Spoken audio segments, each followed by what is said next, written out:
왜냐하면 이게 국민소득이 한 3만 불쯤 되면 정말 나타나는 현상이라고 그러더라고요. 아, 사람의 마음에도 관심 가지신 분들이 이렇게 시간을 내서 와주시는구나.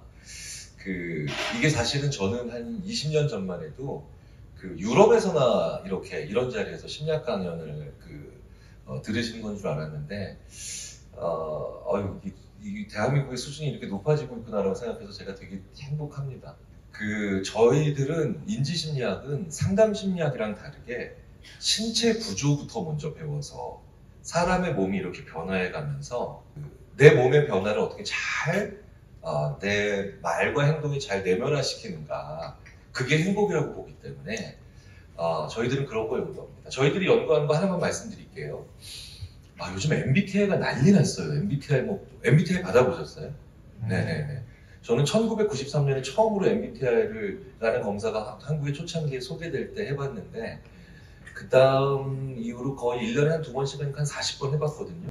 16가지 중에 14개 나왔어요, 지금까지. ISTJ부터 ENFP까지 다 나왔어요, 지금. 네. 근데 이게 정상입니다. 네. 왜냐면 내가 활발하게 살면 E처럼 나오고요. 내가 조금 집중력 가지고 살면은 I로 나오고 이렇게 되기 때문에 MBTI가 바뀌는 건 전혀 이상한 건 아니에요. MBTI는 그래서 쓸모없는 검사냐? 그건 아니죠. 다만 성격 검사라고 보기에는 좀 그 성격 검사라고 하기보다는 내가 요즘 어떻게 살고 있나 검사예요. 이게 꽤 재밌는 검사입니다. 성격은 좀 다르죠. 성격은 오히려 이게 더 맞아요. 제가 말씀 나눈 김에 저희 인지심리학자들이 하는, 저도 이걸로 굉장히 오랫동안 연구해 왔는데, 진짜 성격 검사. 성격의 정의가 타고난 기질이에요. 그러니까 안 바뀌는 거죠. 의외로 우리 신체에는 성격에 관련된 지표들을 얘기해 주는 게 거의 다 있습니다. 그냥 거두절미하고 말씀드릴게요. 왼손 한번 들어봐 주세요. 왼손. 네. 그리고 손바닥을 보시면 그게 성격의 상당 부분을 말해주는 지표들이 나와 있습니다. 제가 설마니 지금도 손금 받을 리는 없죠. 손금 보면 안 되고요. 엄지손가락을 1번이라고 하겠습니다. 자, 그럼 새끼손가락은 당연히 5번이죠. 자, 그럼 엄지 옆에 있는 2번을 보통 검지라고 하죠. 그리고 새끼 옆에 있는 4번을 약지라고 합니다. 엄지 옆에 있는 2번과 새끼손가락 옆에 있는 4번, 2번, 4번을 지금부터 보겠습니다. 엄지손가락을 손가락을 붙이지 말고요. 벌려서 보셔야 돼요. 2번과 4번의 길이를 보시는 거예요. 길이는 어떻게 보시면 하면 손가락마다 마디선이 3개가 있죠. 네안데르탈인의 인디케이터가 손가락 마디선 2개인 돌연변이가 있다고 그래서 2개인 분들은 진짜 저한테 오시면 제가 진짜 평생 그분과 함께 연구하면서 사이언스와 네이처의 논문을 막 몇십 개씩 쓰는 진짜 팔자가 고쳐질 텐데, 맨 밑에서부터 위로 올라가시면 그게 길이죠. 2번과 4번 붙이지 말고 벌려서 보셔도 됩니다. 2번과 4번 손가락 길이를 한번 보십시오. 어느 게 더 길어 보이세요? 저희들이 이렇게 표현합니다. 현존하는 검사 중에 인간의 성격, 타고난 기질적 성격을 가장 정확하게, 보통 신뢰도와 타당도라고 보통 표현하는데, 신뢰도는 영어로 reliability, 타당도는 validity라고 하죠. 현존하는 검사 중에, 성격을 보는 검사 중에 reliability와 validity 지수가 제일 높은, 즉 가장 신뢰롭고 타당한 검사가 이겁니다, 사실. 자, 셋 중에 하나에는 손을 들어주셔야 됩니다. 난 2번 길다 한번 손 들어주십시오. 2번. 난 4번 길다 한번 손 들어주세요. 4번. 네. 나는 정말 눈으로는 못 가리겠어. 똑같아. 네, 계세요. 네, 꽤 계시네요. 네, 좋습니다. 네, 내리시고요. 4번 길다. 두 번째로 손 드셨던 4번 길다 한 번만 손 들어주십시오. 4번. 요분들 중에 남성분들만 내리시고 4번 길다 해서 여성분들만 손 들고. 감사합니다. 좋습니다. 네, 내리십시오. 요분들이 바로 저희들이 이렇게 논문에서 표현하죠. 자기의 생물학적 성이 여성임에도 불구하고 뇌가 남성인 분들이에요. 네, 뇌가 남성인 분들이에요. 방금 전에 손 드신 분들. 때가 온 것 같으세요? 그거 아닙니다. 자, 반면에 2번 손가락 길다. 처음에 손 들었던 분들 다시 한 번만 손 들어주십시오. 많이 드시죠? 남성분들이 또 드신 분들이 계세요. 남성분들. 저기 저 한 분 계시고 2분, 여기 3분 계시죠? 요분들이 바로 생물학적 성이 남성인데 뇌는 여성인 분들이에요. 자, 이게 왜 이런 일이 벌어지느냐? 오늘부로 커밍아웃 하는 거냐? 이런 뜻이 아니고요. 네. 이게 전 세계적으로 대략 400만 명 이상의 데이터베이스를 저희들이 구축했는데, 모든 나라에서 일어나는 현상입니다. 처음에 손들었던 2번 있죠. 2번에서 여성분들이 훨씬 더 많았죠. 2번 손가락이 긴 분들은요, 성별과 무관합니다. 그리고 국적과 인종과 무관하고 2번 손가락이 긴 분들은 평균적인 자기 성, 같은 젠더 내에서 평균적인 사람들보다 애착, 공감, 소통 능력이 높아요. 실제로 그렇게 나와요. 이게 우연히 태아 연구를 하다가 나중에 왜 발견되는지 좀 이따 말씀드릴게요. 모든 과학적 발견은 그걸 목적으로 하지 않고 다른 걸 목적으로 하다가 사이드 이펙트로 나오는 게 많거든요. 2번 손가락 긴 분들은 확실히 애착, 공감, 소통 능력이 높은데 제가 우리나라에서 거의 25,000명 데이터베이스를 가지고 있는데요. 아시는 분들 중에 제가 말씀드리겠습니다. 우리나라에서 2번 제일 긴 분이 작년에 돌아가신 이어령 박사예요. 두 번째로 긴 분이 음악하시는 금난세 선생님. 이상하게 2번 긴 사람들은 인문학자나 예술가들이 많아요. 여성, 남성 불문하고. 그런데 4번 손가락 긴 분들이 있어요. 이런 분들은 지금 오늘 그 행사 끝나고 바로 영국행 비행기를 끊으셔서 잉글랜드 프리미엄 리그로 가셔서 축구 선수를 하시면 대박 성공하신 분들이죠. 실제로 11년 전에 영국 인지심리학자들이 영국의 잉글랜드 프리미엄 리그 세계 최고의 선수들이 모이는 곳이죠. EPL에 있는 선수들의 손가락 2번, 4번을 실제로 전원을 다 측정을 했어요. 손흥민 선수는 그때 없어서 측정을 못한 거죠. 그때는 독일 리그 있었으니까. 공격수로 갈수록 4번이 길어져요. 그리고 고액 연봉자로 갈수록 4번이 길어져요. 이 4번 손가락 긴 사람들의 특징이 뭐냐면 승부사적인 기질. 그래서 우리나라에서 되게 재밌게도 2번이 제일 긴 분은 남성이었죠. 오히려 여성이 더 다수인데도 불구하고 4번 손가락 제일 긴 사람이 누군지 아세요? 저희 데이터베이스 25,000명 중에 이 중에 거의 5,000명이 사회적으로 알려져 있는 분들이거든요. 4번 제일 긴 사람이 김연아예요. 그러니까 이게 외모랑 상관이 있는 게 아닙니다. 그렇게 예쁘장하게 생긴 우리 김연아 씨도 근데 보세요. 아사다마를 쥐잡듯이 이기죠. 보통 심장이 아니죠. 승부사적 기질이 있는 거예요. 2번도 여자예요. 2번도 여성인데 그게 도쿄올림픽 때 금메달 땄던 양궁의 안산 선수예요. 3번이 키움에서 이제 옮긴 박병호 선수. 그러니까 2번과 4번이 애착, 공감, 소통이 높은 2번과 승부사적 기질이 있고 그 다음에 결정을 내리는 4번. 이렇게 갈립니다. 자, 난 육안으로는 거의 못 가릴 정도로 거의 비슷하다. 한번 손들어 주십시오. 이렇게 계세요. 한 2000년대 초반에는 이제 2번, 4번 어느 게 더 긴 쪽인 사람들에 대한 리포트가 나오더니 2007년, 8년, 9년부터 이게 나와요. 또 두 손가락 길이가 거의 같은 사람. 근데 유난히 이런 게 같은 사람들이 몰려 살고 있는 미국 동네들이 뜹니다. 이걸 지도에다 표시하거든요. 그 동네 이름이 실리콘밸리예요. 그런데 실리콘밸리에는 모든 엔지니어나 개발자들이 이게 똑같은 게 아니라 유난히 이런 사람들이 있어요. 센티미터 단위도 아니고 밀리미터 단위로 이걸 측정을 했는데 이게 소수점 셋째 자리까지 똑같은 사람이 있어요. 가장 대표적인 사람이 스티브 잡스예요. 그리고 테슬라의 앨런 머스크도 이게 거의 똑같고요. 이제 페이스북이 아니라 메타죠. 마크 주커버도 이게 거의 똑같습니다. 이런 사람들의 특징이 뭐냐? 아예 없는 시장을 만들어버리죠. 이른바 연결, 융합, 창조형이에요. 막판에 제일 좋은 거 드린 거 맞아요.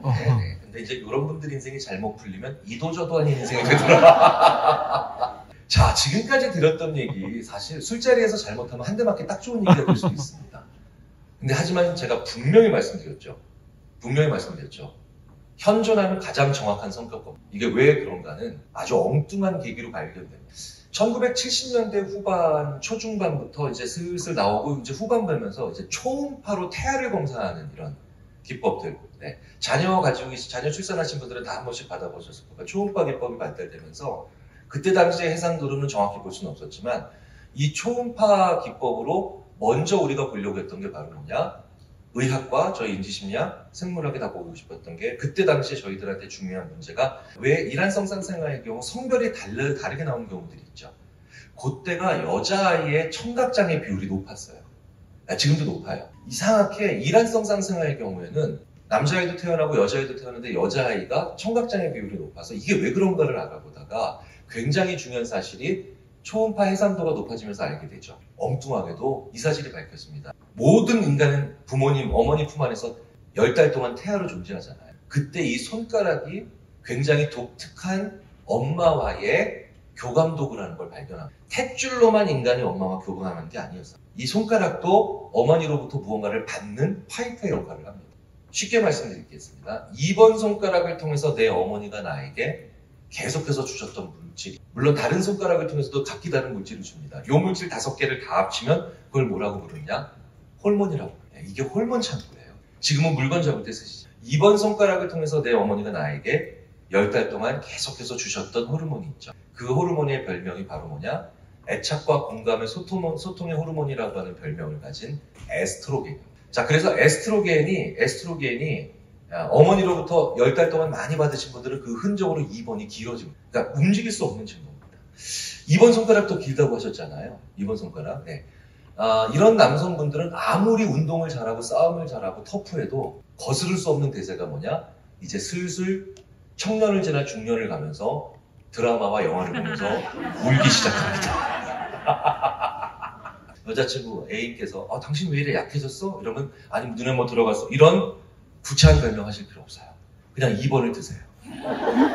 난 원래 이렇게 태어났어. 자, 4번 손가락을 통해서 내 어머니가 나에게 주신 또 호르몬이 있죠. 그 호르몬이 바로 그 유명한 TST라고 하는 약어로 불리는 테스토스테론. 자, 근데 이 TST를 대부분의 분들이 뭐 병강세가 뭐 많이 뭐 이렇게 성호르몬이라고만 생각을 하세요. 절대 그게 아니에요. 이 TST의 가장 중요한 역할은 야, 한 번 죽지 2번 죽어 한번 해보자. 결정 내리는 호르몬이에요. 그래서 여성도 4번 손가락이 길고 테스토스테론 수치가 높으면 무언가 일을 할 때 야, 한번 하자니까 추진해 보자니까 이러고 나와요. 돌아가신 분들의 손가락도 저희들이 이제 왜 3D 기법이 워낙 발달되어 있어서 이걸 다 할 수 있어요. 돌아가신 분들 중에 경제인들 사실 사진이 많죠. 그분들이 우리나라 역대 4번 제일 긴 분이 누군지 아세요? 살아있는 사람까지 싹 다 합쳐서 김연아 선수나 안산 선수보다 더 긴 사람이 누군지 아세요? 4번 역대 최고의 TST 수치를 보인 분이죠. 그분이 바로 현대그룹 만든 정주영 회장. 자서전만 보면 그 이유가 나오죠. 2페이지마다 한 번씩 나오는 얘기가 있습니다. 해봤어? 해. 끌고 가. 지영. 밀어붙여. 와. 반면에 2번 손가락이 우리나라에서 제일 긴 분이 누구냐? LG그룹의 2번째 회장이신 구본무 회장. 예, 작고하신 구본무 회장. LG는 아예 사훈이 인화예요. LG그룹의 구씨, 그 다음 GS그룹 허씨 분들 다 2번 길어요. 근데 이분들 보면 진짜 이런 분들이. 삼성분들이 약간 두 개가 거의 비슷해요. 예, 그러니까 없는 인더스트리 잘 뽑아내는 분들이 SK 쪽 분들도 최씨 분들도 이게 비슷한 분들이 많아요. 이 손가락 2번, 4번 영어로는 2D, 4D 레이티오 연구라고 하는 이것 때문에 오랫동안 인류의 논쟁이 끝나죠. 자, 이 자리에 계신 모든 분들께 분명히 말씀드리겠습니다. 성격은 타고나는 거예요. 못 바꿔요. 95% 이상 타고나. 다만 성품을 기르는 것뿐이에요. 자, 그러면은 성격은 어떤 게 성격일까요? 외향적이다, 내향적이다. 대표적으로 성격입니다. 예민하다, 예민하지 않다. 이것도 대표적인 성격이에요. 개방적이다, 좀 보수적이다. 예, 이거 대표적인 성격입니다. 이런 건 못 바꾼다는 거예요. 주도권을 잡고 싶다, 주도권을 허용하고 싶다. 이것도 못 바꾸는 거예요. 그래서 성격은 못 바꾸는데 문제는 성격이 사람의 사회생활을 설명하는 게 우리가 생각하는 것보단 훨씬 적은 비율인 단 6에서 8%. 92%는 어떻게 내 성격에 맞는 사회생활을 하느냐 이것뿐이에요. 예를 하나 들어보겠습니다. 위스콘신 대학의 리차드 데이비슨이라고 하는 연구자가 예전에 제가 대학원생일 때 걔도 영국 대학원생이었는데 재밌는 연구를 발표하는 거로도 유명한데 4년 전이군요. 역대 미국 대통령 44명의 성격을 프로파일링한 적이 있어요. 44명을 프로파일링 했다는 거는 트럼프는 안 했다는 뜻입니다. 네네. 그래서 왜 안 했냐 그랬더니 뒷감당이 안 될 것 같아서 잘했다. 너 힘들었을 거야. 근데 미국 대통령 성격을 어떻게 프로파일링 하냐고요? 제일 쉬워요. 왜냐면 대통령이기 때문에 연애 편지까지 싹 다 공개되어 있어요. 사후에는. 일기는 당연하고요. 44명을 프로파일링 하면요. 31명, 3분의 2 넘죠. 31명이 사이코패틱하게 나옵니다. 그런데 저는 아직 사이코패스라는 표현은 안 썼어요. 사이코패스는 사람을 잔인하게 살해한 그런 사람이죠. 그 범죄를 저지른 범죄에 들어가야 사이코패스라고 하고 사이코패틱은 뭐냐면요. 내가 전권을 잡고 주무르고 싶은 성격을 타고나는 거예요. 모든 중요한 결정은 다 내 맘대로 하고 싶은 성격을 타고나는 게 바로 사이코패틱한 거예요. 이렇게 아주 강력한 주도성을 타고난 사람이 다른 사람들과 지내는 나만의 소통의 기술을 가지면 대통령 되기 딱 좋은 거예요. 그런데 그걸 하나도 못 기르는 사람이면 제일 위험한 성격이에요. 외로운 늑대로 겉돌다가 사람 찌르기 제일 좋은 사람이에요.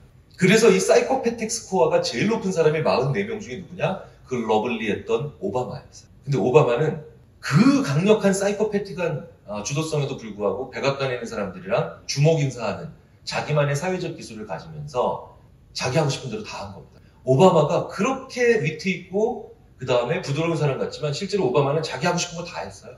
성격은 타고나지만 성품은 기르는 건데 문제는요.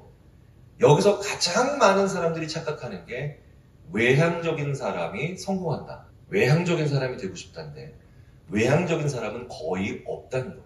우리가 외향과 내향을 반반씩 나누는 것처럼 용어로 쓰니까 얘기하는데 실제로 외향적인 사람은 단 10%에 불과해요. 거의 90%가 내향적. 이 자리에는 더더욱 제가 이렇게 보니까 외향적인 분은 거의 없어요. 거의 대부분 내향적인 분. 왠지 아세요? 외향적이다라고 하는 거 내향적이다라는 말 양쪽 다 쓰죠. 근데 내성적이라는 표현도 쓰죠. 근데 외성적이라는 표현은 안 쓰죠. 이상하게 재밌게도 외향만 존재하고 내향, 내성은 다 쓴단 말이죠.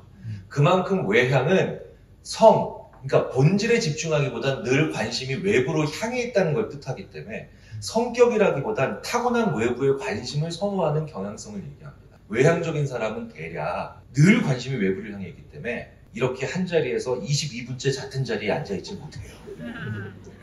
관심이 늘 외부를 향해 있기 때문에 대략 15분 정도 지나면 저 외부가 너무너무 궁금해져서 나가버려요. 더 웃긴 건 15분 지나면 이제 여기가 궁금해져요.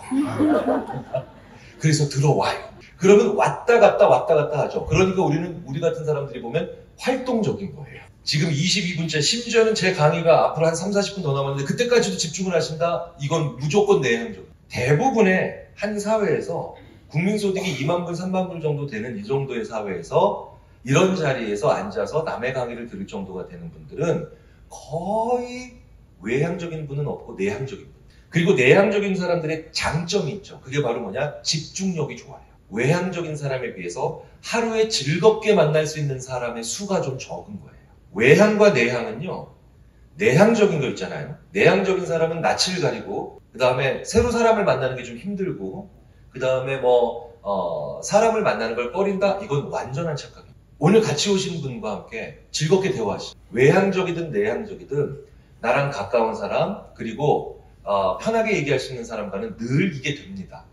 하지만 외향적인 사람에 비해서 내향적인 사람은 하루에 그렇게 즐겁게 만날 수 있는 사람의 수가 좀 적은 거예요. 그런데 이게 나이 들어가면서 기술이 발달하니까 그렇게 힘든데도 만나게 됩니다. 우리가 그때가 조심스러워. 그래서 그때 예민해지고 그때 오해 생기고 그때 우리가 계속해서 다른 사람들과 자꾸 짜증이 나는 게 생기는 거예요. 내향적이든 외향적이든 혼자 있는 시간을 가지는 사람. 그러면 사회적 자원이 충분해져서 그 다음에 사람을 만났을 때 덜 힘들어져. 유재석 씨가 전형적으로 아주 내향적인 사람. 사회적 기술을 잘 만들어내는 그 원천이 뭔지 아십니까? 혼자 있는 시간을 충분히 가져. 그래서 우리는 길거리에서 유재석 씨가 찍힌 사진을 본 적이 없는 거예요. 거의 없죠. 거의 없어요. 그게 왜 그러냐면 집에서 이렇게 또아리트 그렇게 있는 거예요. 그런 다음에 충전이 딱 끝나면 그때 나와서 활발하게 얘기하는 거예요. 내가 하루에 만나면 최고로 베스트인 사람의 숫자를 자꾸 좀 생각을 해보시는 게 좋습니다. 난 하루에 3명 이상 만나면 너무 힘들어. 일주일 연속 뭐를 만나면 너무 힘들어. 이런 걸 가지시는 게 내가 원숙한 삶을 사는데 가장 필요한 첫 번째. 내향적인 사람은 두 번째로 사람에 대한 집중도가 좋기 때문에 내가 사람과 대화했을 때 상처되는 일이 많아요. 불쾌한 일도 많고요. 게다가 여기다가 예민한 성격까지 가지게 되면 그러면 계속해서 속상한 일이 많아집니다. 특히 어떤 나라에서 한국처럼 각자가 주체성이 높은 나라에서 우리나라가 전 세계에서 유일하게 내향적이고 집중력이 좋은데 주체성은 높은 특이한 사람들이 많은 나라. 주체성이 뭐냐면 내가 세상의 중심인 거예요. 그리고 주체성이라는 건 뭐냐면 내가 진짜 정말 최선을 다하거나 온 마음을 다하면 저 사람을 바꿀 수 있다고 생각하는 거죠. 그게 전 세계에서 제일 높은 게 한국입니다. 네, 한국이에요. 그래서 우리 관계가 힘든 거예요. 나를 바꿀 수 있고 나의 생각에 영향을 미칠 수 있다고 생각하는 사람이 많은 거. 원래는 주체성 1등이 유태인이었습니다. 그런데 유태인들이 연구하기 시작한 거예요. 왜 연구하냐 그랬더니 전 세계에서 유태인이 들어와 살지 않는 나라가 딱 2나라가 있다고. 그 중에 하나가 한국이래. 나머지 하나가 북한이래죠. 네. 그래서 연구했나 보다. 일본과 중국에도 일본 국적을 취득해서 일본으로 사는 유태인 2,300명. 중국 국적을 취득해서 중국 국민으로 사는 유태인 11,000명.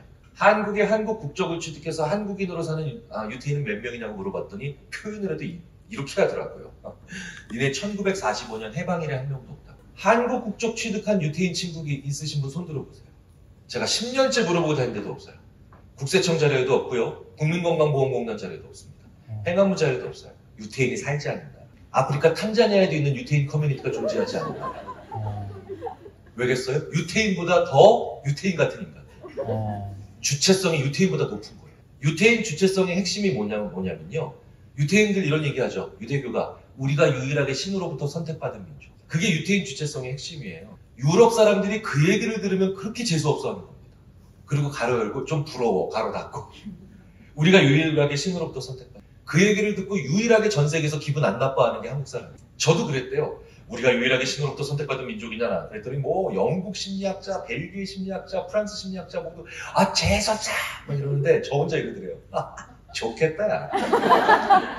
자식 선택도 받고 말이야. 아유 참. 제가 이런 반응을 하니까 유태인 심리학자들이 너무 궁금했던 거예요. 저것들은 뭘까? 신으로부터 선택받았다고 좋아하는 걸 왜 안 부러워하는 것 같더니 유일하게 신을 선택하는 민족이에요. 실제로 한국인의 거의 5분의 1, 즉 1000만 명가량이 종교를 바꿔본 경험이 있어요. 이 자리도 많이 계실 거예요. 저희 집에도 3명이나 있어요. 저희 장모님, 저형, 네. 그 다음에 제 동생. 이거는 외국에선 상상이 불가능한 일이에요. 생각해보세요. 성씨와 종교는 거의 동격이에요. 내가 태어날 때 정해져 있는 거라고요. 그래서 외국에서는 종교 전쟁을 하면 피비린내 나는 전쟁이 되고요. 가장 많은 전쟁이 종교 전쟁이죠. 5000년 동안 종교 전쟁이 없었어요. 왜? 그냥 바꾸거든. 네. 놀라운 인간들입니다. 자기 인생에서 한 번쯤 종교를 바꿨던 사람이 무려 5분의 1이 넘는데 더 놀라운 건 신병훈련소에선 매주 바꿔요. 초코파이 2개 때문에 바꿔요. 그죠? 그렇게 바꿉니다. 그래서 심지어는 그리고 신보다 자기가 더 강하다고 생각하는 인간들도 있어요. 그게 무슨 뜻이냐면 이렇게 나 되게 독실한 신자인데 그게 아니라 신앙이 독실한 게 문제가 아니라 내가 이렇게 열심히 빌고 있는데 부처님, 예수님 마음을 바꿔주세요. 우리의 떨어질 것도 붙여주세요. 그렇게 신에게 부담을 주더라는 거예요. 한국 사람들은. 신의 섭리대로 흘러가는 게 아니라 일로 와보세요. 내가 지금 굉장히 열심히 빌고 있거든. 그러니까 바꿔야 돼요, 마음을. 이번에 우리 애가 지금 합격으로 바꿔주세요. 그렇게 신에게 심지어 부담을 주는 행위를 하는 한국 사람들. 그걸 우리가 뭐라고 부르느냐? 어떠한 언어로도 번역이 안 되는 정성이라고 합니다. 정성. 모든 언어에는 effort, 노력이라는 단어가 있어요. 정성 영어로 뭘까요? 번역이 안 돼. 쉽게 말씀드리자면은 내가 이렇게 마음을 다하고 있으니까 내 소원 안 들어주면 당신 안 돼. 서울 코엑스 옆에 보문사 있죠. 보문사 관계자분이 저한테 그러시더라고요. 10월 초부터는 근처에 있는 강남구 주민이 들어갈 자리가 없다. 왜요? 다 경남, 전남, 경상도, 전라도에서 오신 분들이 자리를 차지하고 있어서. 왜요? 수능이 11월 4일 넷째 주거든요. 그래서 멀리서 오신대요. 표 딱 꺼내놓고 하신대요. 왜? 나 멀리서 왔다는 거 보여주려고. 더 웃긴 건 전남 백양사에 가니까 다 서울 분들이에요. 그러니까 각 지역이 서로 교류를 하면서 집 앞에 있는 사찰과 교회를 안 가요. 왜? 그러면 부처님과 예수님이 부담 안 느끼니까. 네. 되게 재밌는 사람들이에요, 그 사람들. 아니, 부처님과 예수님이 무슨 입시 브로커도 아닌데 거기도 그렇게 얘기를 하면 물론 우리 아이가 최선을 다하게 해주세요라고 기원하는 건 당연히 좋은 거죠. 좋은 건데 붙여주세요. 심지어는 그래서 안 붙여주잖아요. 이분을 또 바꾸네요. 되게 재밌는 건 이 높은 주체성 옆에 일본이라는 나라는 오히려 주체성을 확 다운시켰죠. 왜? 섬나라니까 내치를 하는 게 중요해서 주체성을 높이지 않습니다. 그러니까 일본 사람들은 좋게 말하면 겸손하고 나쁘게 말하면 굉장히 수동적이죠. 그래서 일본은 바꿀 수 있는 게 없다라고 생각해서 우리는 신도 바꾸는데 일본 사람들은 판타지를 좋아하는 거예요. 살아있는 세상이 아닌 제3의 이상한 독특한 세상을 만들어 놓고 거기서 자기의 소망이 이루어지는 걸 좋아하죠. 미야자키 하야오 감독의 판타지를 봐도 다 존재하지 않는 세상에서 소망이 이루어지는 걸 그리죠. 우리는 잘 안 보죠. 물론 미야자키 하야오 감독의 영화를 저도 좋아합니다만 일본처럼 그렇게 계속 판타지물에 뿜뻑 빠지진 않아요. 왜? 우리의 주체성은 막장 드라마를 즐기게 만들죠. 사람 나와야 돼, 우리는. 현실점 떨어지면 안 돼. 네. 그쵸? 네. 뭐 안 되는 게 없어. 그리고 또 거기서 네. 점만 딱 붙이면 죽었던 와이프가 되니까 그거는. 네. 그래서 한국에는 욕이 발달한 거. 주체성이 높으니까 내가 누군지 알아! 막 이러면서. 영어로 번역도 안 돼요. Do you know who I am? 이러면 어떻게 될 거예요? 그렇죠? 일본 사람들은 욕 잘 안 하죠. 욕 잘 안 합니다. 되게 예의 바른 것처럼 보이지만 여기엔 또 다른 이면이 있죠. 나서서 욕을 하지 않는 대신 일본에서 가장 많이 하는 행위는 저주예요. 저주. 뒤에서 하는 거죠. 일본에서 되게 선행하는 산업 중에 하나가 저주 대행업이에요. 저주 대행업. 네. 앞에서 얘기를 못 하니까. 네. 근데 우리는 뭐 전 세계에서 가장 찬란한 문화의 유산인 한국의 욕이 있잖아요. 한국의 욕은요, 외국 언어학자들이 하나의 장르로 쳐줍니다. 장르로 쳐줘요. 네. 어떻게 이런 욕을 하면서 살 수가 있냐. 거의 예술의 경지예요. 듀크 대학의 마이클 토마셀러라고 하는 그 미국 교수는 한국의 욕은 그 자체로 문학작품. 거의 모든 인류의 지식이 집대성된 브리테니커 같은 욕이다. 이분이 제일 좋아하는 한국 욕이 뭐냐? 먹물을 쪽 뽑아보라. 뭐 이런 거 제일 좋아해요. 어떻게 동공의 수정체를 흡입한다는 발상을 할까? 해부학적으로 완벽한 욕입니다. 신도 못하는 자연 법칙을 위반하는 그런 욕도 있죠. 똥물에 튀겨보라. 어떻게 물을 튀길 수 있다는 생각을 하죠. 자, 그 주체성 높은 한국 사람들은 그래서 내비게이션도 완전 구성이 다. 유럽에 가서 우버를 타시면 그들의 주체성은 딱 중간 정도이기 때문에 내가 세상의 일부일 뿐이라는 걸 인정합니다. 그래서 우버나 택시의 내비게이션을 보시면요, 유럽 사람들은 차량이 동쪽으로 가고 있으면 내비게이션 화면상에서도 차량은 동쪽으로 갑니다. 이 차량이 실제로 남쪽으로 가고 있으면 내비게이션 상에서도 차량은 남쪽으로 가고 있어, 밑으로. 우리 한국인은요, 단 한 명의 예외가 없습니다. 무조건 내비게이션 상에서 내가 가는 데가 위에요. 왜? 내가 세상의 중심이니까. 그죠? 그리고 세상, 즉 지도가 알아서 회전을 해줘야 돼요. 회전해줘야 돼요. 이 주체성 높은 사람들이 내성적인 성격으로 각자 사람을 만나니 우리가 얼마나 상처를 많이 받아요. 진짜 한국은 천국도 사람, 지옥도 사람. 그래서 이 지구상에서 가장 익사이팅하고 그 다음에 재미있는 지옥이 된 거예요. 정반대인 나라는 어딜까요? 뉴질랜드. 이 지구상에서 가장 지루한 천국. 제가 뉴질랜드에 열흘 동안 산책해봤어요. 원래 보름 일정으로 갔는데 처음 3일 동안은 이게 천국이다. 얼마나 정말 자연 풍광. 네. 그리고 시내에 들어갔는데 시내가 우리나라의 명절 때 같아요. 평일에 일관적으로 일을 하는데 차선 위반을 할 수가 없어. 너무 쾌적해. 4일째 되는데 근데 이게 뭐지? 약간 감옥 같다는 느낌? 이게 제가 너무 한국 사람이라서 오랫동안 사람들과의 관계 속에서 살다 보니까 뉴질랜드가 4일째부터 지겨우신 거예요. 그래서 열흘째 되는 날 15일인데 5일 안 채우고 제가 왔어요. 이 지구상에서 가장 익사이팅한 지옥에 계신 분. 내성적임에도 불구하고 주체성은 너무 높은 분들. 서로에게 상처받기 너무 좋은 구조죠. 그래서 어떻게 살아야 되는가에 대한 이제 말씀을 드리도록 하겠습니다. 제가 철학자도 아니고 정치학자도 아닌데 우리가 상처받을 때마다 어떻게 해야 돼요? 상처 안 받을 방법이 없거든요. 저한테 정말 많은 질문, 저는 무슨 인문학 포럼인 줄 알았어요. 사전에 질문을 주셨는데 왜 이렇게 다양한 질문들이 많아? 사실 그런데요. 우리나라 각 병원의 병원장님들, 로펌의 대표 변호사님들, 수많은 기업의 CEO 임원분들, 그리고 수많은 대학의 총장님들, 모든 분들이 저한테 와서 늘 얘기합니다. 나 여기 너덜너덜해졌다고. 쉽지 않은 상태. 자, 그래서 제가 그때마다 드리는 말씀입니다. 교통사고 당해서 허리가 너무 아플 때 진통제 드시면 그 약효가 허리로 가지 않습니다. 우리 뇌로 가죠. 우리 뇌의 왼쪽과 오른쪽 관자놀이 지역에 엔테리어 싱글레이트라고 하는 50원짜리 동전 반 개만한 작은 뇌염이 있어요. 거기가 활동하면 우린 다친 데를 아파하는 거예요. 그래서 진통제 드시면 대부분 여기를 진정시키는 거예요. 이런 고통을 모니터링하는 중. 그래서 약국 가서 진통제 구입하시면 그 겉봉에 그렇게 많이 써 있는 겁니다. 두통, 치통, 무릎, 관절, 어깨 난리 났죠. 그게 다 여기를 진정시킵니다. 근데 문제는 사람 때문에 고통스러워요.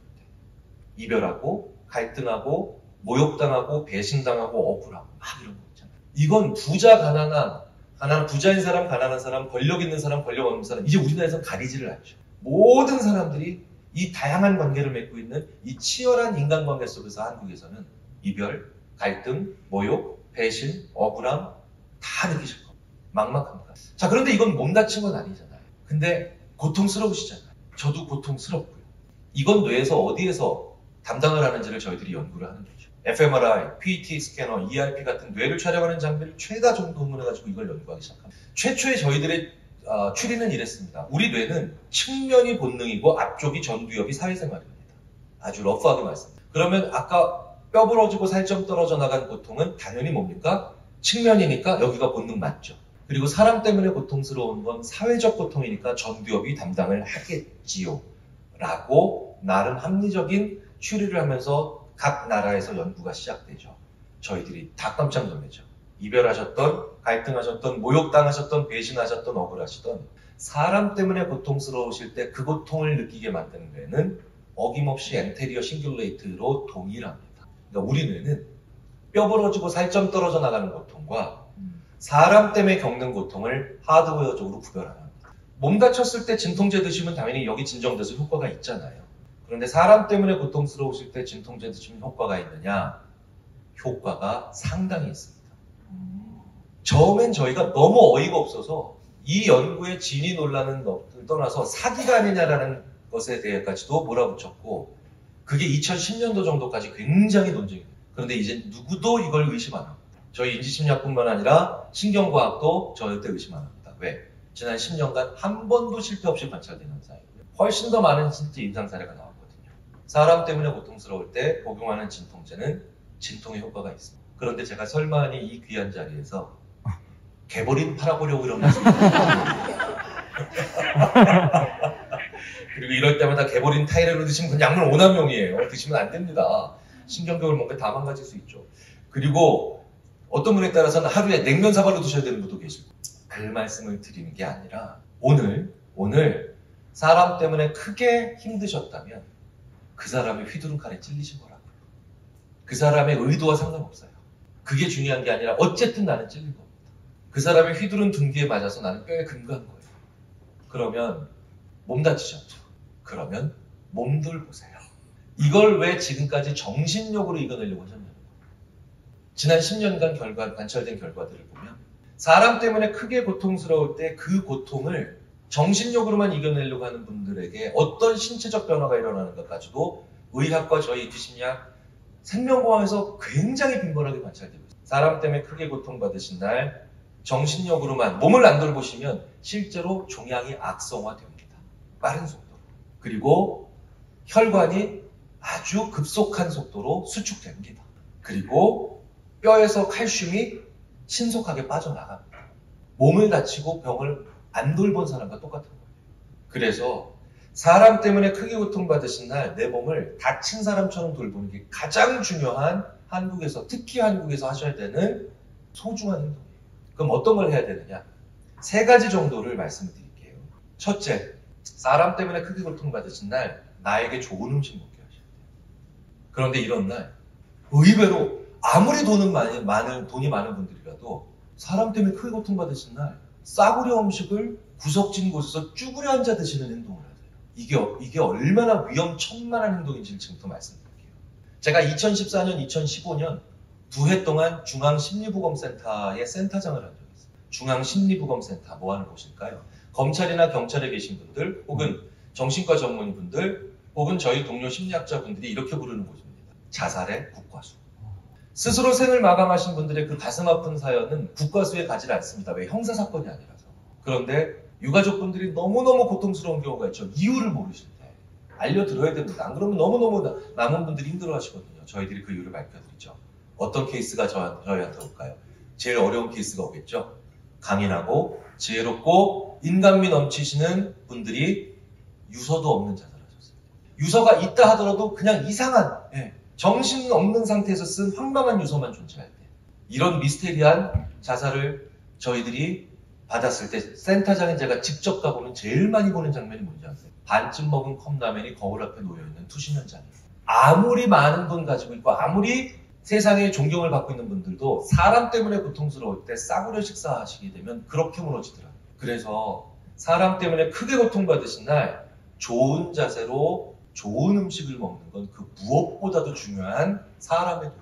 이건 꼭 지키셔야 돼요. 그러지 못해서 막지 못한 능력 있고 지혜롭고 강인하고 큰 부로 일가를 이룬 분들의 허망한 죽음을 지금 몇 분씩 다 떠올리실 수 있을 거예요. 진짜 조심하셔야 됩니다. 두 번째, 사람 때문에 크게 고통받은 분들의 혈액의 흐름도 저희들이 촬영합니다. 피. 시속 30-40km의 속도로 달려온 자동차에 부딪힌 교통사고 환자분들과 똑같이 실제로 나옵니다. 혈액 흐름이 다 막혀있어요. 제발 이것부터 풀어내세요. 혈액이 돌지 않은 상태에서 제일 위험한 행동이 뭘까요? 과로? 과음? 못지않게 위험한 게 있습니다. 그래도 우리 긍정적으로 살아보자라고 하는 억지 결심. 이때 엄청 터져오세요. 뇌혈관, 심혈관 전공하는 제 아주대학교의 동료 의과대학 교수들이 그렇게 속상해합니다. 왜 긍정적으로 살아보자고 결심하는 순간 혈관이 터질까? 혈액이 안 도는 상태에선 마찬가지로 억지 행동이기 때문에 그래요. 안마의자에 몸을 넣으시고요. 마사지 받으시고요. 그리고 따뜻한 물에 몸을 넣으셔요. 이게 진짜로 중요한 응급조치. 셋째, 사람 때문에 크게 고통받으신 날 평상시보다 더 주무셔야 돼요. 우리 한국 사람들은 언젠가부터 전 세계에서 가장 열심히 살다 보니까 뭐만 일이 발생하면 잠을 줄이려고 해요. 그러다 보니까 잠이 아예 안 오는 지경까지 나왔어요. 전 세계에서 이 소중한 잠을 가지고 욕을 만들어 쓰는 나라는 우리나라밖에 없습니다. 전 세계 이런 욕은 우리나라밖에 없어요. 너 잠이 오냐 지금? 막 이런 거. 제가 40개가 넘는 나라의 심리학자들에게 영어로 이 욕을 해봤습니다. 아무도 못 알아들어요. 너 링크지 커먼. 영어 오랜만에 나왔네요. 미국 유학을 6년이나 했거든요. 너 링크 진짜 이렇게 논문 쓰고도 잠이야? 영어로 했죠. Can you sleep? 이 자식아. 나 그랬더니 걔가 Yes I can 하고 가더라고요. 욕인지 몰랐대요. 그래서 우리가 이 습관 때문에 지금 힘들면 잠을 오히려 더한 잠을 주무셔야 돼요. 제가 수명을 계산하는 위원회에 자주 들어가요. 술, 담배보다 4배 위험한 게 부족한 잠이에요. 이런 날 특히 주무셔야 되는 3가지를 다 하셔야 된다는 게 더 중요해요. 잘 드시고 잘 푸시고 잘 주무시는 걸 3가지를 최소한 3, 4일 동안 내 몸에 하셔야 실제로 뇌에서 간신히 지혈됐다. 뼈가 금간게 이제 붓기 시작했다는 시그널을 줍니다. 이걸 영어로 뭐라고 하느냐? Psychological CPR이라고. 우리말로 심리적 심폐소생술이죠. 이게 얼마나 중요한 행동이면 하시면 좋은 게 아니라 무조건 하셔야 된다는 뜻으로 저희들이 말씀을 드리는 거예요. 그리고 이게 바로 서점에 가시면 코너 한 켠을 다 메우고 있는 회복 탄력성.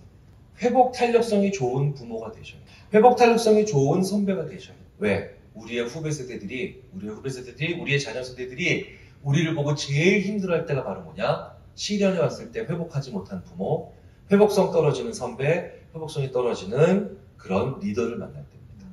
우리가 가져야 되는 21세기의 가장 중요한 소통 능력이 내가 사람 때문에 고통스러울 때 나를 다친 사람처럼 돌볼 수 있는 그 습관입니다. 그리고 더 중요한 건 이걸 내 몸에 하시기 시작하면 내 주위에 있는 다른 사람이 사람 때문에 고통스러울 때 그 사람도 내 주위 사람도 다친 사람처럼 돌볼 수 있게 되죠. 굉장히 많은 사람들과 만나실 겁니다. 저희들이 연구해 봤더니 내 주위에 누군가가 사람 때문에 고통스러워할 때 그 사람을 다친 사람처럼 손 한 번을 잡아줘도 말 한마디를 해줘도 진짜 피 흘리고 뼈 부러진 다친 사람처럼 대해주면 한국인의 98%가 배신하지 않습니다. 서양인의 94%도 배신하지 않는 거예요. 그럼 또 이제 또 그게 궁금해지시겠군요. 그 2%는 그래도 배신하는 거예요. 그 6%는 그래도 배신하는 것들이구나. 그것들의 이름이 소시오패스입니다. 그것들을 어떻게 다뤄야 되는가는 내년에 다시 불러주시면 말씀을 드리도록 하겠습니다. 아이의 성격에 부모가 미칠 수 있는 영향력은 저희들이 이렇게 표현합니다. 미미하다. 표현을 지금 테스토스테론 수치가 높다. 사실은 이걸 조금 더 바꾸면 굉장히 활발하다. 그리고 자기 고집이 굉장히 강하다. 한국의 IQ 좋고 머리 좋고 주도성 뛰어난 친구들이 가장 부모님 속썩이는 게 바로 뭐냐? 제때 그걸 안 하려고 합니다. 한국의 그 주도성 높은 아이들이 이런 거예요. 내가 왜 19살에 대학을 가야 돼?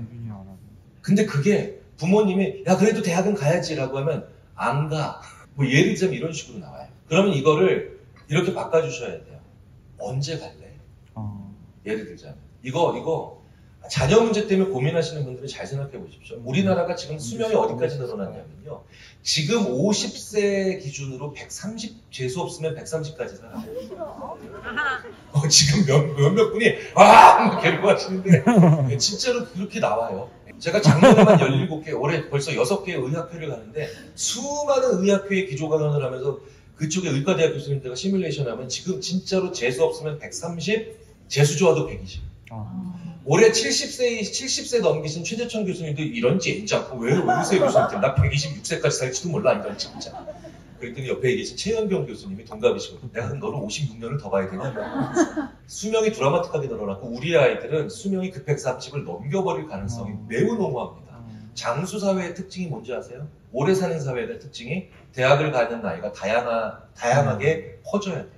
우리 아이는 언제 대학을 가야 가장 베스트일까를 고민하는 걸로 바뀌어야 됩니다. 지금. 실제로 개인차가 워낙 심해져서요. 20살에 대학 가야 좋은 애도 있지만 26, 7에 대학 가야 오히려 베스트인 애들이 되게 많아요. 그 아이들이 누군지 아십니까? 고분고분하지 않은 아이들이에요. 고분고분하지 않은 아이들은 26, 7 정도까지 좀 더 자기의 사회적인 것들을 잘 둥글둥글하게 다듬어야 사람 되겠죠. 하지만 더 중요한 건 뭡니까? 주도성이 있기 때문에 26, 7의 교수를 만나면 교수 입장에서 어떻습니까? 동료를 만난 거예요. 어른 대 어른으로 만난 거예요. 그래서 한 번쯤 생각해 보세요. 장수사회, 북유럽은 이미 26이 실제로 평균이에요. 14세 대학 못 가잖아요. 14세 대학을 못 가니까 대학을 가는 나이는 20살이 밑에 제일 하한선이죠. 그런데 평균에서 26으로 나온다는 건 30대 초반에 대학 가는 애들이 그렇게 많다는 거죠. 우리나라도 이 봉우리가 이미 시작됐어요. 선진국으로 가거나 3만 불 넘어가거나 수명이 늘어나는 것과 가장 연동하는 게 바로 마땅한 게 바로 뭐냐? 대학을 몇 살에 가야 우리 아이는 베스트일까를 고민하시는 게 최고로 좋은. 어차피 수명이 많이 늘어났기 때문에 60세까지밖에 못 살 때는 빨리 가야 되겠죠. 130, 140까지 가는데 20살에 가나 22살에 가나 그게 뭔 상관입니까? 어차피 이젠 학번 개념도 없는데 동기 개념 싹 사라졌어요. 애들은 자기랑 마음 맞는 사람과 6, 7살 차이가 나도 다 같이 다니는 사람이에요. 예.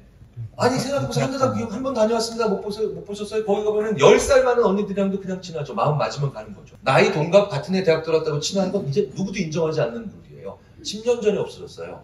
그러니까 뭡니까? 우리 아이한테 가장 베스트일 때 대학 가요. 예, 그런 게 더 중요합니다. 더 중요하고요. 전 세계에서 재수라는 용어를 쓰는 나라는 우리나라랑 일본밖에 안 남았습니다. 이제. 재수 영어로 뭔가요? 원페일이에요? 그렇죠. 그러니까 언제 대학에 들어가느냐가 제일 아이디어라는 거예요. 예, 그러니까 이 교육도 그러니까 지금 아직 대학 입학 전에 자녀를 가지고 데리고 계신 분들도 훨씬 주도적으로 바꾸셔야 돼요. 제일 중요한 건 뭐냐? 우리가 오래 산다는 걸 잊으시면 안 돼요. 그리고 우리 아이들은 훨씬 더 오래 살고 오래 일하는 거예요. 그래서 주도성을 가지고 그 주도성을 오히려 살리는 쪽으로 생각을 하시면 어떨까 싶습니다. 오늘 무슨 교육 대토론회가 진짜로 여기 계신 분들 오래 사실 거예요. 그러니까 오래 사는 인생에서 제일 중요하고 한 말씀만 더 드릴게요. 행복해야 거기까지 가는데 안 힘듭니다. 장수가 소망이 아니라 상수가 됐어요. 상수가 됐는데 이게 무슨 뜻이냐? 버텨내면 행복하다가 아니라 행복해야 버텨내는 시절입니다. 행복을 목표라고 생각하시지 말고 도구라고 생각하셔서 중간중간에 자주 행복하자. 행복은 크기보다 빈도가 중요합니다. 그래서 자주 행복하자. 그리고 행복해야 잘 버틴다. 계속해서 부모님이나 자녀 사이에서 이런 말씀들을 많이 하시잖아요. 강인해질 거고요. 롱런할 거고요. 주도성으로 잘 변할 겁니다. 이런 언어들을 좀 더 많이 서로 주고받으시면 어떨까 말씀하시는 분에 더불어서 같이 말씀드립니다. 오늘 정말 좋은 의미 있는 시간을 만들어 주셔서 저도 즐겁게 행복한 저녁 되십시오. 감사합니다. 마치겠습니다. 감사합니다. 네, 오랜 시간 열정적으로 강의해 주신 김교인 교수께 다시 한번 박수 부탁드리고요. 잠시만